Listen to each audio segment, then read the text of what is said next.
May una nang natukoy ang DILG ng mga lugar na posibleng isailalim bilang election hotspots ngayong paparating na midterm elections. Inaasahan namang isa sa pinal ang mga ito sa susunod na mga araw bago ang opisyal na pagsisimula ng election campaign period. Narito ang balita ni Paul Montibon. Nasa gitna pa rin ang konsolidasyon ng mga otoridad bago ang opisyal na anunsyo sa mga deklaradong election hotspots ngayong paparating na midterm elections. Kinumpirma ng Department of Interior and Local Government o DILG ang 38 lugar sa bansa na posibleng isailalim sa election hotspots sa gitna ng papalapit ng midterm elections ngayong Mayo. 27 mula sa 38 ay mula sa Bangsamoro Autonomous Region in Muslim Mindanao o BARM, habang ang iba naman ay matatagpuan sa iba't ibang bahagi ng Luzon at Visayas.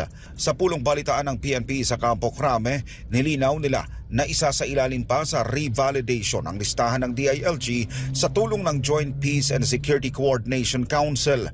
Oras nila na matapos ang assessment sa nasabing mga lugar, saka naman ito isusumite sa COMELEC Anbang bago naman ilabas ang opisyal na listahan ng mga lugar na ilalagay sa mga naaangkop na kategorya para sa mahigpit na monitoring at seguridad na rin ng publiko, mga botante at mismong mga politiko. Sa panig naman ng pulisya, mayroon naman na raw silang hawak na sariling listahan ng mga lugar na kailangang bantayan ngayong eleksyon. Gayunpaman, kailangan din itong pag-aralan ng iba pang security sector bago gumawa ng hakbang para dito, katuwang ang Armed Forces of the Philippines na miyembro rin ng JSCC. Sa ngayon, regular naman nila ang pakipag-ugnayan ng mga otoridad sa mga barangay upang mas madaling matukoy ang mga individual o grupo na maaaring maging dahilan ng gulo, lalo na sa panahon ng botohan.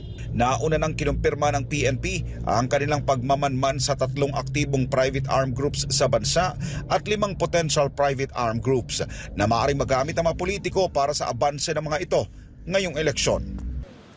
Pareho namang umaasa ang DILG, PNP at maging ang COMELEC at iba pa na security sectors na hindi magkakaroon ng karahasan ngayong halalan. Sa pagkipagtulungan na rin yan ng publiko para maisakatuparan ng hangad na payapang eleksyon ngayong taon.